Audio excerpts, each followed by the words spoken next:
سيدنا محمدا عبده ورسوله لا نبي بعده. اللهم صل وسلم على سيدنا محمد وعلى آله وأصحابه رسول الله أجمعين. أما بعد، رب اشرح لي صدري ويسر لي أمري واحلل عقدة من لساني يفقهوا قولي. سبحانك لا علم لنا إلا ما علمتنا إنك أنت العليم الحكيم. لا حول ولا قوة إلا بالله العلي العظيم. Ilahi anta rabbi wa ridhokal matlubi. Saudaraku yang insya Allah semua kita dimuliakan Allah Subhanahu wa Ta'ala. Bersyukur kita pada Allah Subhanahu wa Ta'ala, pagi ini kita dipertemukan di rumah Allah, di Masjid Al-Huda, masjid yang mendatangkan petunjuk. Sadar atau tidak sadar kita ini, masih banyak saudara-saudara kita, ya Islam lah, jangankan sholat subuh bangun aja belum dia. Jangankan sholat subuh bangun aja belum. Bahkan kalau dibangunkan marah pula itu. Allahu Akbar, kita tengok, tak usah dibangunkan, datang kemari. Ini kalau bukan petunjuk Allah, mungkin kita pun sama dengan mereka. Makanya kita bersyukur karena rahmat Allah diberikan pada kita. Amin. Salawat dan salam tak lupa, mari sama-sama kita sanjungkan keharibaan junjungan alam Rasulullah sallallahu alaihi wasallam. Allahumma salli ala Sayyidina Muhammad wa ala ali Sayyidina Muhammad. Mudah-mudahan kita beserta keluarga mendapat syafaat dari beliau kelak di akhir. Amin Allahumma amin. Jamaah yang berbahagia, saya ingin menyambung kajian saya yang kemarin tertinggal. Cuma sekedar mengulang, mungkin ada yang tak datang. Sebelum saya sambung, mari kita mohon pada Allah, semoga musibah yang sedang melanda negeri kita ini, ya COVID-19, ya musibah banjir, InsyaAllah kita terjauh dari segala musibah, dan mereka yang menjadi korban InsyaAllah diberi kesabaran oleh Allah Subhanahu wa Ta'ala. Amin. Baik Bapak Ibu sekalian, kemarin beberapa bulan yang lalu saya memberikan kajian di sini membahas tentang 4 mutiara. 4 mutiara yang indah Allah berikan pada manusia. Ya. Arba'atu jauhari fi jismi bani Adam. Ada 4 mutiara, artinya perhiasan yang mahal. Mutiara itu mahal, diberikan pada kita semua. Saya ulang sedikit saja. Tapi mutiara yang mahal itu akan hancur, akan hilang harganya, bahkan tak ada harga sama sekali karena 4 juga. Nah, ini amal jauhar. Adapun mutiara yang mahal itu apa? Yang Allah berikan pada kita. Pertama, fal aqlu, akal. Akal yang Allah berikan itu perhiasan paling mahal. Dan kita dituntut beragama karena ada akal. Orang yang tak ada akal tidak ada kewajiban agama nanti itu. Saya sudah jelaskan. Yang kedua, wadin, agama. Agama itu perhiasan paling mahal. Apalagi kita sudah pastilah punya keyakinan akidah kuat. Ya, inna dina indallahi Islam, tidak ada agama yang Allah ridho kecuali Islam. Banyak agama di dunia, kita tidak usah cerita agama orang, tidak perlu kepo-kepo lah. Agama kita aja kita urus. Agama yang Allah ridho Islam. Bahkan dalam Al-Quran Allah mengatakan, A'udzubillahi minasyaitonir rajim, wa may yabtaghi ghairal Islam madinan fala yuqbala minhu wa fil akhirati minal khasirin. Barang siapa mencari agama selain dari Islam, agamanya ditolak dan di akhirat yang merugi. Alhamdulillah kita mutiara paling mahal dapat 2. Yang ketiga wal hayat, sifat malu. Sifat malu yang ada pada diri kita itu perhiasan hidup paling mahal. Yang terakhir wal amalus soleh, amal soleh. Tidak semua orang bisa buat amal soleh, Pak. Nanti kita akan jelaskan. Dan tidak semua ibadah yang kita kerjakan jadi amal soleh. Bisa-bisa amal salah, Pak. Nanti. Itu 4 mutiara, 4 perhiasan yang Allah berikan pada kita, dan ini perlu kita rawat, ini perlu kita jaga. Sebab kalau kita tidak jaga, dia akan hancur, Pak, dengan 4. 2 sudah saya bahas, ya. 2 sudah saya bahas. Pertama, fal ghadab yuzilul aqli, sudah saya bahas, bahwa sifat marah, suka pemarah itu akan merosak akal. Orang kalau sikit-sikit marah, udah berkawan 20 tahun berkawan, Pak. Hebat kawan, gara-gara marah sedikit putus. Suami istri sudah 40 tahun berumah tangga, karena marah ditendangnya istrinya itu. Ditendangnya istrinya, Pak. Istrinya nanya, kenapa kau pukul saya, Bang? Kamu tahu enggak? Kenapa ditendang saya, Bang? Kamu tahu enggak? Surga istri di mana? Telapak kaki suami, atau tendangan surga itu, katanya. Enak aja nih. Masa dibilang pula tendangan surga, katanya.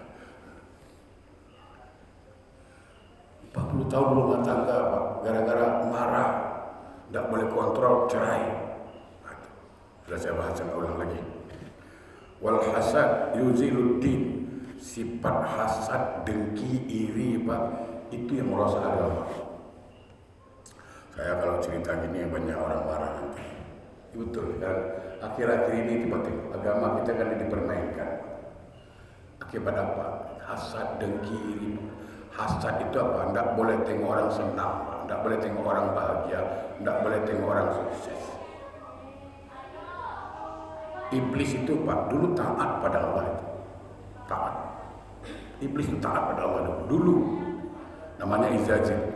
Tapi karena hasad pada Nabi Adam alaihissalam, tidak mau Nabi Adam itu lebih sedikit sukses, itu dia dengki. Dan orang yang dengki, maaf, rela masuk neraka. Iblis itu kan rela masuk neraka karena dengki sama Adam. Ya, saya sudah bahas, tak ulang lagi lah. Nah, yang akan saya bahas selanjutnya yang ketiga ini, sifat malu, Pak. Ini perhiasan paling mahal. Saya menjelaskan tentang sifat malu ini. Ada sebuah dialog ringan dari, ada yang mengatakan yang bertanya itu Sufyan Ats-Tsauri. Ada yang mengatakan yang bertanya ini adalah ulama Sufi Hasan Al-Basri. Terlepaslah siapa yang bertanya, tapi jawabannya yang paling bagus. Siapa yang ditanya itu? Seorang ulama Sufiyah, perempuan yang bernama Rabi'ah Al-Adawiyah. Nah, pada satu hari ulama Sufi ini bertanya, wahai Rabi'ah Al-Adawiyah, ini penting saya jelaskan terutama kepada kaum perempuan, ibu-ibu. Apa maksud firman Allah dalam surah An-Nisa ayat 34? Ini yang bertanya ulama, yang jawab juga ulama.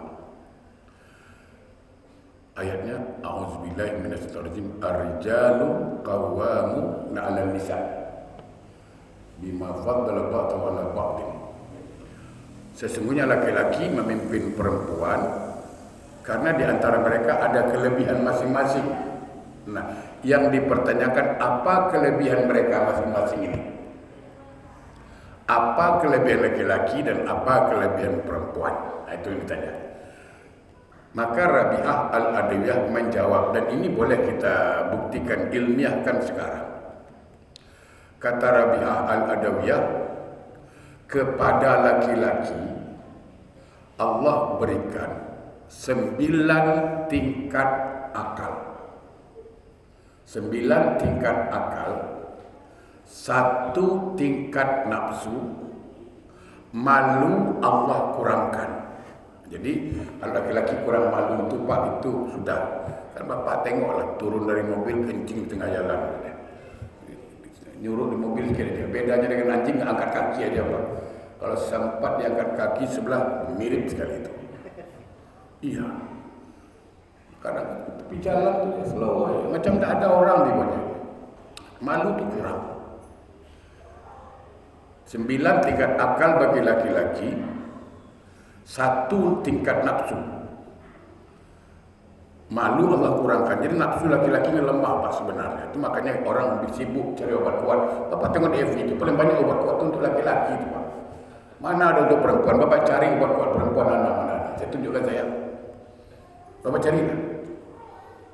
Dan sebenarnya obat kuat itu siapa itu? Untuk Bapak? Enggak, kan untuk kepuasan istri Bapak. Bapak kan pantang dibilang lemah. Asal dibilang lemah aja mengamuk. Marah aja tujuannya. Sibuk beli jamu. Tapi pada perempuan Allah berikan apa? 9 tingkat nafsu Pak. 1 tingkat akal, malu Allah lebihkan. Ini ingat yang betul. Jadi di mana kelebihan laki-laki? Ada pada akal. Itu sebabnya hak talak jatuh kepada laki-laki. Sebab perempuan ini 9 nafsunya Pak. Inna nafsu amarah bisu, dan nafsu amarah itu condong kepada yang buruk. Bapak bisa bayangkan nggak kalau perempuan boleh jatuhkan talak? Kira-kira Bapak ini duda atau gimana? Kalau selaki istri kita boleh jatuhkan talak gimana Pak? Saya udah berapa kali duda ini. Pak, perempuan kalau bertengkar apa? Ceraikan aku. Ceraikan aku, kan itu yang dibilang. Untung Pak, Islam tak mengizinkan wanita menjatuhkan talak. Betul. Kalau sempat diizinkan, udah lama kita kena apa? Hancur kita. Kenapa? Karena perempuan, minta maaf, ini kajian, bukan perempuan di sini ya, bukan umum. Dia akan berkata apa yang dia pikirkan. Itu perempuan. Dalam keadaan marah. Wanita itu kalau dalam keadaan marah dia akan berkata apa yang dipikirkan. Beda dengan laki-laki, akan berpikir apa yang dikatakannya. Itu dia bedanya. Kita marah berpikirkan apa yang dikatakan. Nah, kelebihan perempuan di mana? Pada sifat malu Pak. Ini sebenarnya rahasia. Saya ingin mengatakan pada Bapak Ibu yang punya anak perempuan, sudahlah, tidak usah banyak cerita. Kalau Bapak Ibu berhasil menanamkan sifat malu kepada anak perempuan, apalagi pada istri, selamat Pak. Saya minta maaf lah, sekarang kan banyak ibu-ibu dan malu. Saya tengok TikTok tuh malu, saya aja tengok malu Pak. Pakai jilbab jogetnya, apa ini jogetnya? Suaminya nak dukung pula tu. Awak yang nengoknya malu bagaimana? Kenapa?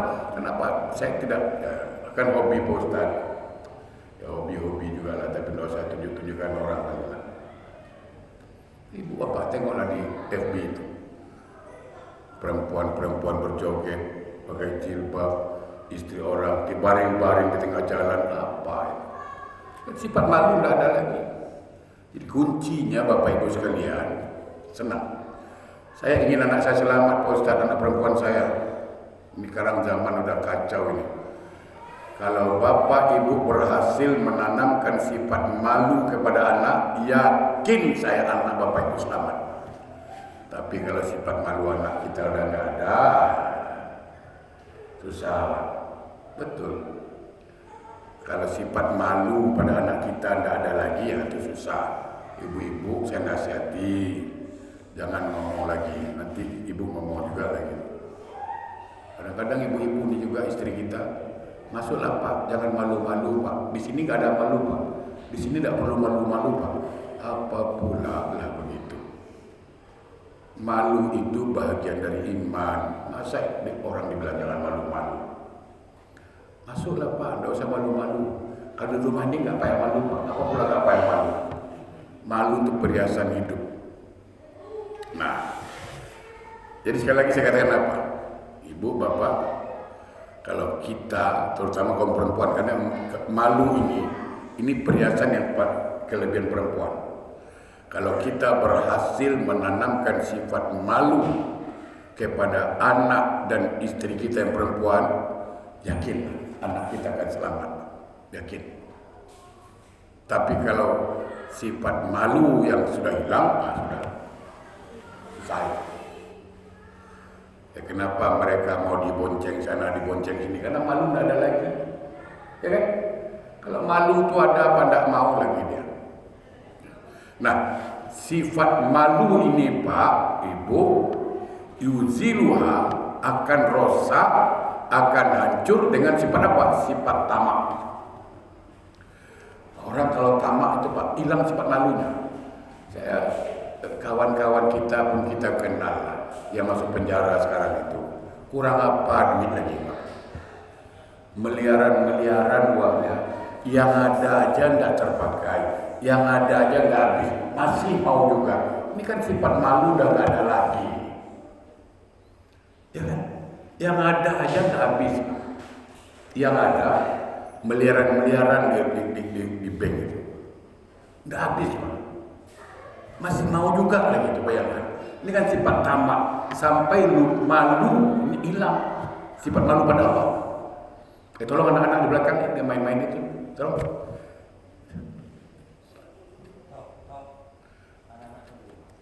Sifat malu itu yang kurang. Akhirnya apa? Masuk. Itu yang dikatakan Nabi dalam sebuah hadisnya. Al-amanatu tajlibur rezeki wal khiyanatu tajlibul faqr. Saya selalu katakan pada teman-teman yang diberi jabatan, yang diberi amanah, pegang hadis ini. Hadis ini sudah banyak membuktikan apa? Kata Nabi, al-amanatu tajlibur rezeki wal khiyanatu tajlibul faqr. Siapa yang menjaga amanah, ketika dipercaya dia jaga itu amanah, insya Allah rezekinya datang, kata Nabi. Tapi kalau dia berkhianat, tunggulah kemiskinan akan datang.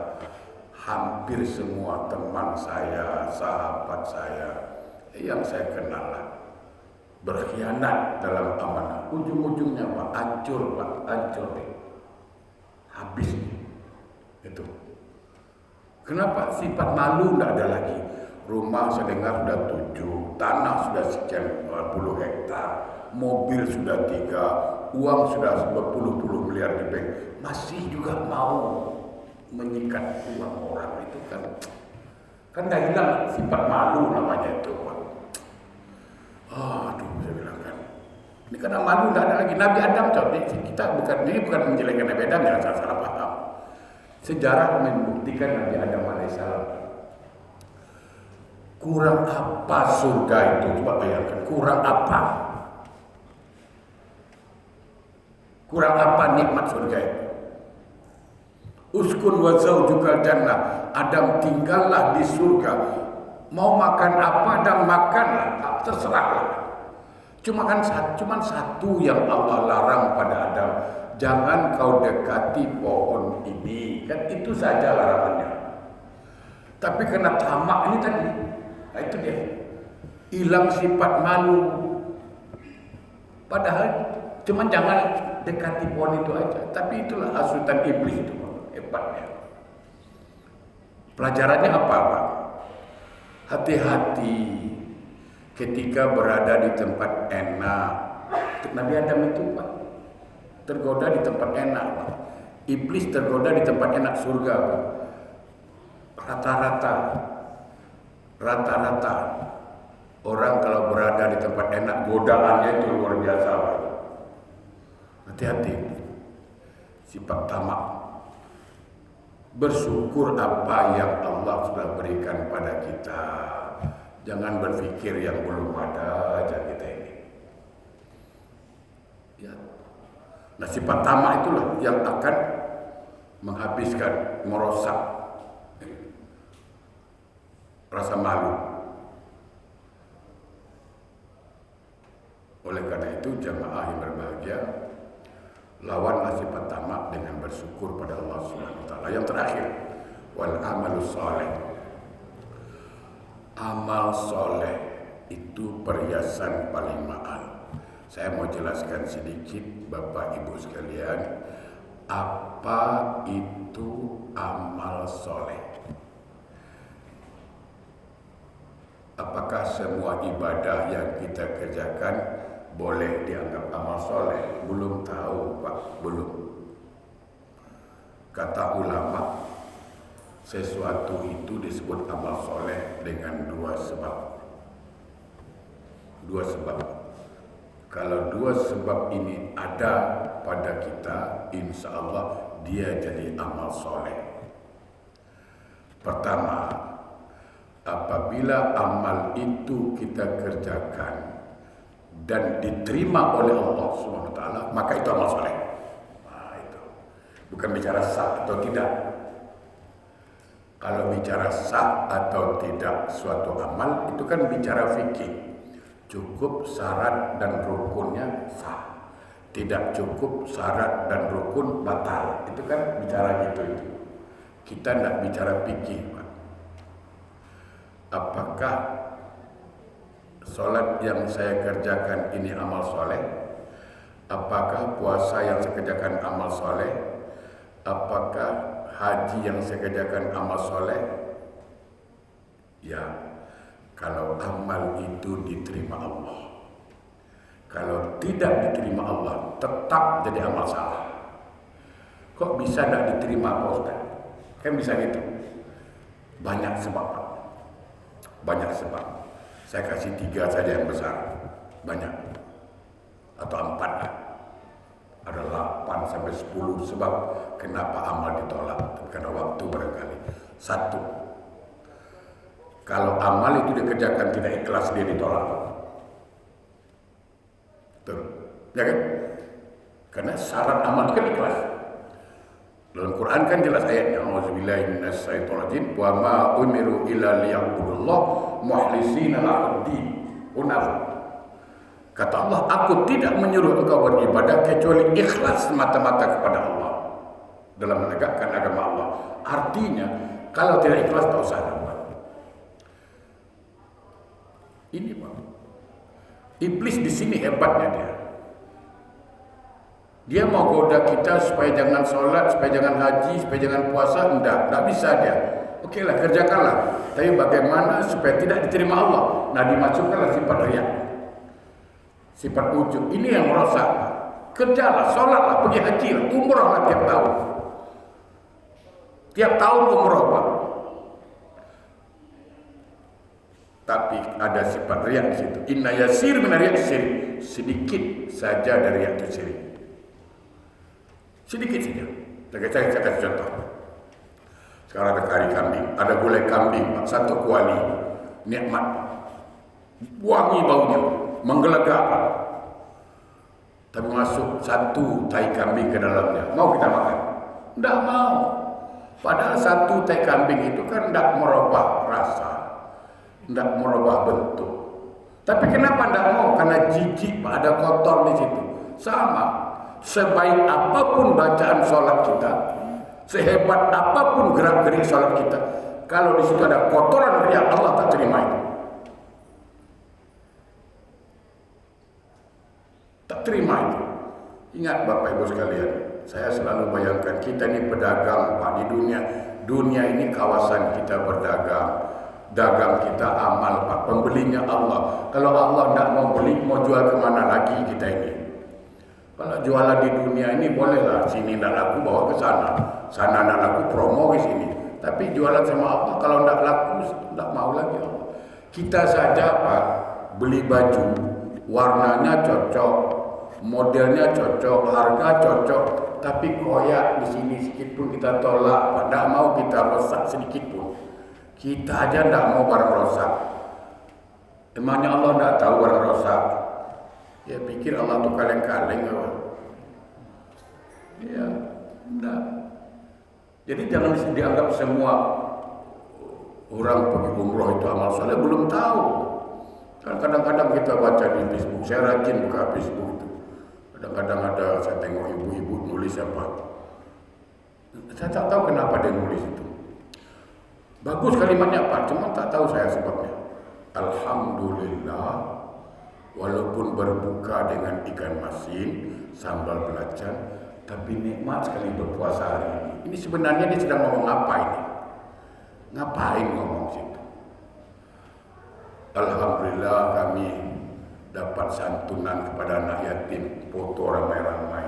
Saya tidak mengatakan ikhlas atau tidak.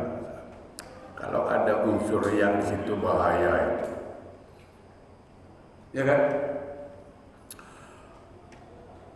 Ikhlas itu kayak mana Pak Ustaz ikhlas itu? Saya kasih gambaran sajalah.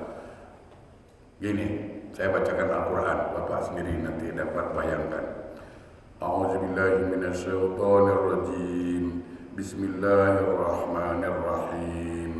Qul huwallahu ahad, Allahus samad, lam yalid wa lam yulad wa lam yakul lahu kufuwan ahad. Itu Al-Quran. Itu suratnya apa? Surat Al-Ikhlas, ya kan? Itu kan surat Al-Ikhlas, betul. Tapi pada ayat itu, pada surat itu tidak muncul kalimat ikhlasnya, Pak. Ada kalimat ikhlas itu? Tidak ada. Qul huwallahu ahad, Allahus samad, lam yalid wa lam yulad wa lam yakul lahu kufuwan ahad. Itu surat Al-Ikhlas, Pak. Tapi tidak ada kalimat ikhlas. Itulah ikhlas, Pak. Tidak perlu diucapkan.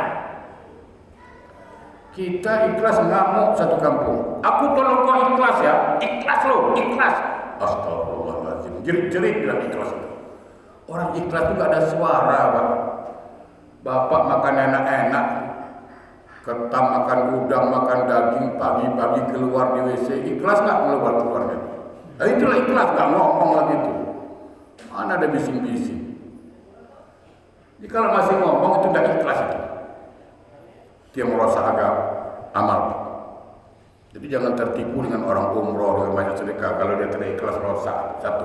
Yang kedua, anak durhaka pada orang tua itu pun merasa amal, Pak.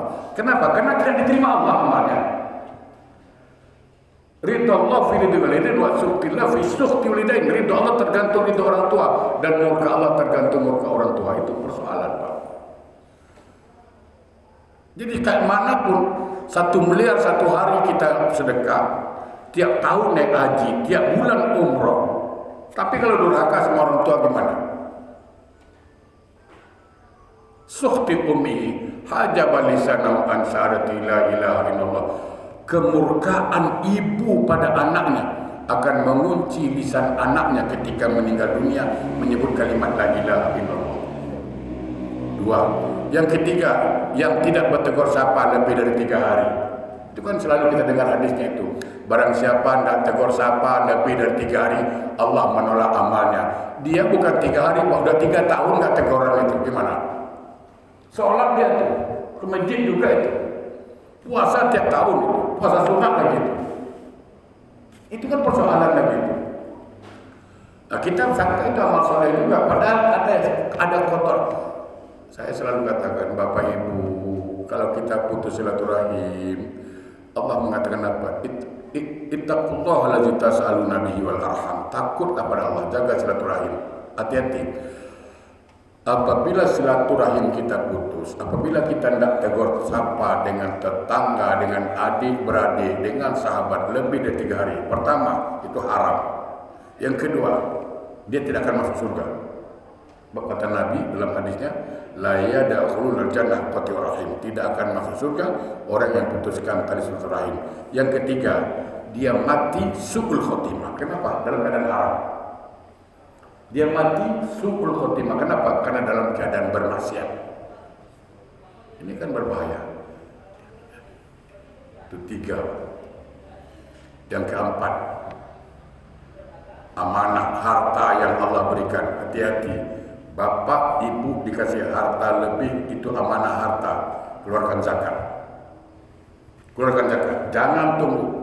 Perhatikan Quran. Antara sholat dengan zakat, perhatikan. Itu pasti bergandeng. Hakimi sholat waktu zakat. Hakimi sholat waktu zakat. Sampai Nabi mengatakan apa? Asara nafarin la yuqbalu sholatuhum. Ada 10 golongan mereka yang mendirikan sholat, tapi sholatnya tidak diterima Allah. Tidak diterima Allah, bukan tidak sah, jangan salah paham. Wasani yang kedua, wa rajulun yusalli wa la yu'addi zakatahu. Mereka yang mendirikan salat tetapi tidak mau keluarkan zakat. Yang punya harta cukup nisab dan haul, keluarkan cepat. Sebab kalau salat tidak diterima, semua amal ditolak. Selesai. Hati-hati. Nah, banyak lagi itu. Itu yang amal soleh. Jadi kadang-kadang kita tidak mau jaga perkara-perkara yang membatalkan amal. Nah, amal soleh ini Pak akan hancur, akan rosak oleh apa? Oleh ghibah.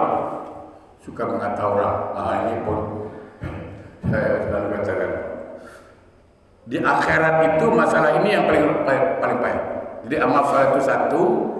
Apabila amal diterima Allah itu satu. Yang kedua, apabila amal itu bermanfaat buat kita, baik manfaat di dunia maupun di akhirat. Di akhirat paling penting. Kita beramal soleh diterima Allah, betul. Tapi karena suka menzalimi orang di dunia gimana? Itu kan dituntut di akhirat. Bahkan Nabi mengatakan apa? Barang siapa mengumpat saudaranya satu kali mengumpat, Allah gugurkan ibadahnya satu kirat. Sahabat bertanya, satu kirat berapa besar ya Rasulullah? Rasul jawab, satu kirat itu sebesar gunung Uhud. Sebesar gunung Uhud. Bayangkan satu kali mengumpat mengatain saudara kita, sebesar gunung Uhud, ibadah kita hancur. Loh kalau satu hari 5 kali ngatain orang gimana? Ustaz, saya kan enggak ngatain orang Pak Ustaz, saya ngomong yang benar Ustaz. Ngomong yang benar itulah mengumpat. Kalau enggak benar fitnah namanya guys. Ya kan? Kalau enggak benar itu namanya fitnah. Yang dikatakan mengumpat itu yang tak benar lah. Nah, jadi jemaah yang berbahagia, jaga amal soleh kita. Jangan sampai kita mengumpat. Baik, saya kira itu saja. InsyaAllah kita ada pertanyaan barangkali, tapi jangan berat-berat pertanyaannya. Assalamualaikum warahmatullahi wabarakatuh.